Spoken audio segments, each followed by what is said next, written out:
Hello everybody and welcome back. Our newly D-rank boy. He just won. He's D-rank now. We got some money. Actually, let's go ahead and, because we got some, why is my taskbar up? Alright. A little bit of goofiness with the taskbar, I guess. Let's go ahead and sell. We got 2 disc chips. Ooh. So that's a smooth 1,000 G going to us. We'll let him rest because he just won the tournament. Big moves, big moves. All right, now we're gonna go right back into the brutal training regime that we've had him on. We've been seeing results. Now the jump from A to D, or from A to D, wow. The jump from D to A is huge, but the jump from E to D, on the other hand, is really kind of not. So we just want to keep slapping them through, slapping that power up, slapping that skill up, We want to get these things, slapping that life up, we want to get all this stuff to a good level.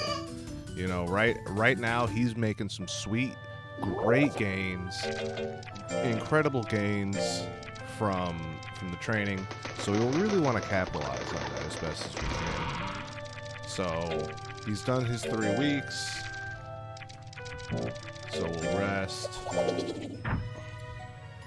And that's kind of the regime we're on. Heavy, light, rest. Heavy, light, rest. And I think we're going to see some good results out of it. So long as it doesn't fail or cheat. Because like right here, +8 and +5, not quite as big as last month with the +10 or 11 into strength and a solid +7 into life. So, and next month we've got an EMA official tournament that we're gonna go ahead and put him in. We're gonna keep this up though. We're gonna kind of speed things up a little bit, a little bit less goofing, I think, and a little bit more just like keeping our nose to the grindstone. That grind set. We gotta get that bread. Grind set. Plus, we're close to getting our 5th diamond, which will be neat. Tournament at the end of the month. We'll let him rest. So because the tournament's at the end of the month, we're gonna let him rest. Then we're gonna hit the heavy, and then we're gonna let him rest again. So he's perfect for the tournament. So we'll have him pull. I don't know if he's gonna win this tournament because while his stats are pretty decent, there's still nothing to really write home about, and he also still has fairly weak techniques himself.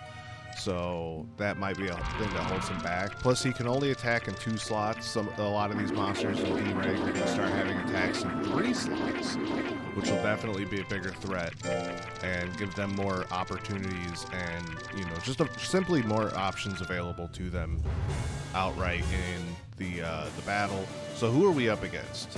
What do we got going on in this tournament this month? We've got Sakura Art, Haramoa, Hailfall, Capella, and Palmer. We're fighting Palmer first. Now, if I recall correctly, Palmer's big claim to fame is a high HP pool. He doesn't do a whole lot of damage, though, so this should be a pretty easy win because we have him topped in really every meaningful stat. We have considerably more life, so we're going to see what happens here. I know the seed attacks, the slaps are very weak. As you can see, his damage output is not good. His big thing, his big strength, aside from having a lot of HP, which, we've hit him like once or twice. Aside from having high HP, he does a lot of guts damage as well. So he's able to kind of keep us from doing too many attacks ourselves. But the amount of attacks that we got off made it a pretty easy win in our case. Palmer's going to go down for this round. And so let's see where everyone stands after the first round. All right. It's a thing, right? There's a thing. So with these round robin match tables, I really like it when, like, the cross that separates, right? That diagonal line. When, like, all of one side is just all X's and the other side is all circle. It's just aesthetically pleasing. So we might get lucky and see that here because we're on the start to it. Up next, we're going to go against Capella. Capella, his stats are fairly average, if I remember. He's not weak, but he's not terribly strong. Yeah, he's pretty well balanced. He's got decent defense going on, but defense is kind of coded weird in this game, so that's a non-issue.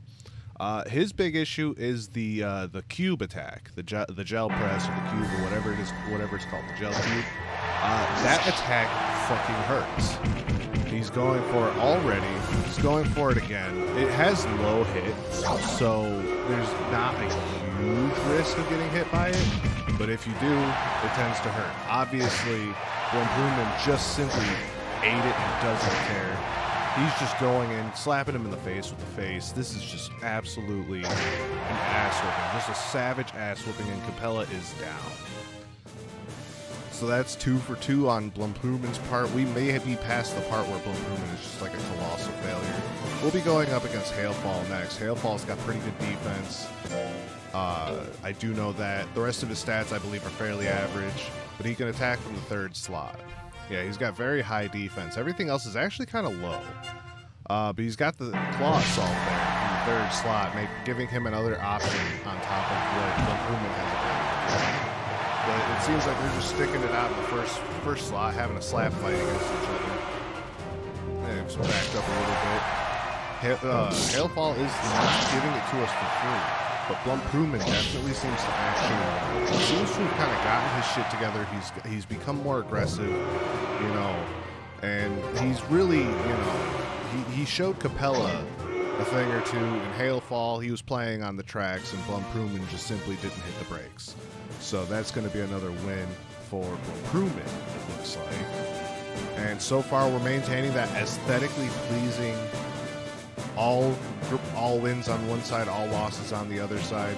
Now we're looking at Haramoa. Haramoa is a little trickster. His stats aren't terribly high, except for his skill. Generally speaking, when he throws punches, they're going to land a lot of the time. His skill's definitely doing well, but he's not really all that good anywhere else.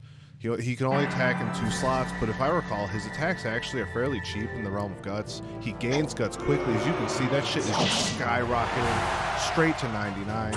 He's just because I haven't explained it, but it may be obvious to anyone who's been paying attention. Different breeds of monster gain guts in different ways, and Haramoa is of a breed that gains guts exceptionally quickly.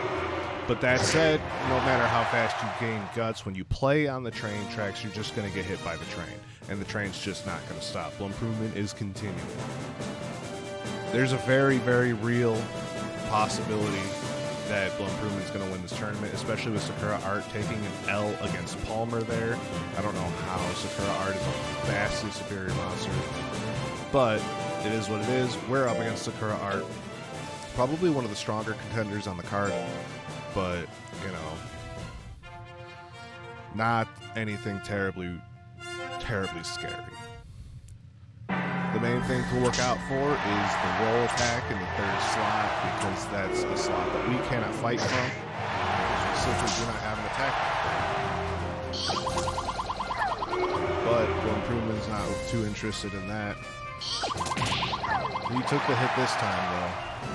But that's not stopping him. He is undeterred, getting in there with his face and attacking, dodging the slap. His guts are high. He could just go ham. He just simply needs to... There it is. There's the end. I believe that's a win. That is a win for Blumpumen. He is moving on to the C rank. Unfortunately, both Sakura Art and Hailfall have goofed up my perfect symmetry, and then Haramoa goofed it up too, so we're not going to get to look at the aesthetically pleasing scorecard here at the end. But we are going to look at the very satisfying victory by Blumpumen, who is suddenly proving to be like a decent, you know, monster. He's doing well for himself. Grabbing some fame, bringing home the money, and gaining stats. Intelligence and speed we don't care too much about, but the power's nice. He definitely deserves some praise. You're not getting played with next week. Don't push it. Don't push it. Alright, so we're going to go ahead and keep giving him the cup jellies. Because that helps keep stress down. I don't think I ever explained it. the cup jellies do kind of help with stress and stuff. Hello, this is an express mail from Ema. From Ema? Rablinoff, this is it. I need your signature here. Oh, sorry. There you go. Good. Have a nice day. Oh, I'm gonna sniff that signature later. Based on your performance, we grant you the rank mentioned on the right. Ema's authorized trainer rank, 2nd rank. So, alright, so one of the things that, ooh, the meat. Colt! Did you hear about the meat? Master Pabs, what are you so excited about? It's not good for your health. Don't be silly. A battle between Ema and FIMBA is finally about to begin. That traitor Rablinoff can represent the side that he is in now and fight against the place where he was born. How can I not be excited about this? Really? FIMBA is the neighboring continent's monster association, isn't it? Yes, it's where Rablinoff raised a monster that he received from Metallica's Black Album to great success, all the way up to the B rank, in fact. Every 4 years, we will select representatives from 5 different grades. It's a 5-on-5 battle. I guess I cannot be the one. No, if you win at Elimination Tournament held by the end of this month, you can be the one. Colt and Rablinoff, why don't you enter the tournament? Yes, I'd love to. Don't you agree with me, Rablinoff? Good. I'll be looking forward to seeing you. The game will be held at the end of this month. Good luck. We gotta be the one. Alright, so at the end of this month, we've got the C rank elimination. Elimination grade C. We haven't actually fought anything in grade C, so I'm not sure if Rablinoff is ready for that. But we'll give him a rest. But that doesn't mean we're not gonna go for it. We're going for it, man. So we're gonna hit the pull. Get it, boy. Yes, we have no time for you to be failing right now. Alright, that crests over the 200 power mark. That's gonna have to cut it. Because we need him to be in ship shape. Ship shape when it comes time. Which is literally right now for the elimination grade C. Yes, I want to participate. Of course.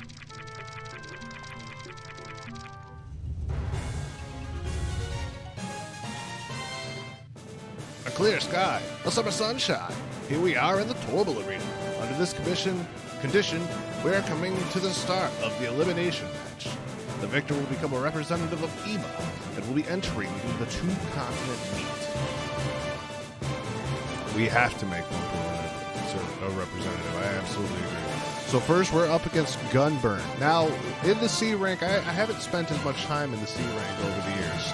So, but I do know that out of these 3 competitors that Von Bruman is up against, I believe Susvane is the one to look out for. Gunburn can do some good guts damage, but I don't believe he has a whole lot of heat packing in his stats. Never mind, he's got a lot more meaningful stats than we do. We might be in over our heads, but his HP is low, so we might have a fair shot. And Von Bruman just getting right in it. He understands the risks. He's not scared. He's getting licked. He's kind of into it. He kind of figured maybe next time he'll turn around for the lick attack. But he's not stopping. He's just willing to keep... Oh, he got slapped in the face by the tongue attacks, and that's a KO on Von Bruman. He has lost the first round. He is not in his element with this one. Zamber losing to Susvane.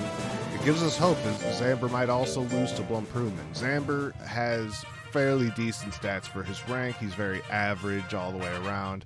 It's the fireball that you got to look out for. The fireball is his big move, and he's throwing them. He's definitely throwing them. But they aren't... It's not the most dangerous on the planet. We're definitely finding, though, that Blumprooman is very much in the midway to the low end when it comes to stats in this particular rank. He's certainly not. So we may not end up being a representative for this one, but that's okay. He won against Zamber, though, taking home a fat W on that round, putting Zamber at 2 losses. There is not a chance he's going to win this tournament. Now, Susvane is going to go against Gunburn, and he's going to win. Unmistakable. Now, Susvane, like I said, is the one to look out for. Susvane is a Naga breed with high skill, pretty high power, health, and, you know, he's stupid. He's very smooth-brained, but Blumproomin's also kind of smooth-brained, so like that shouldn't play in too much. They're both fighting in the same range as each other. The difference is that Nagas have access to generally much better attacks than Pandoras do. So this could really go any way. And frankly, in the event that Susvane loses here, which is a possibility, he's not giving it up for free. He's got a couple good thwacks and a couple good stabs, belly punches. Oh, that's close. I think that Susvane won, though. Indeed, it went to Susvane. He's going to move on to represent EMA, unfortunately. And a very good showing by Blumproomin, though. Much better than his fight against Gunburn. It's very, very possible that he would have had to fight Susvane again in the tiebreaker, but that's okay. We made 100G. His fame, it went down. He didn't do the best, but he learned something. He learned a valuable lesson about skill and a completely useless lesson about intelligence and speed. So we're going to go ahead and encourage him. He did a good job. That was his first time competing in the C rank, and honestly, he won a round. That's more than a lot of monsters can say their first time in the C rank, especially against Zamber. Zamber being very much the middle road when it comes to C-class monsters, he's not a pushover. So, but I'm going to call that an episode. We did progress to the C rank. Unfortunately, we will not be representing our continent during the meet, but that is okay. There's always next time, assuming that our monster lives to be what? 6 years and 4 months old. And on that note, I will see you in the next episode. Thank you guys. Farewell.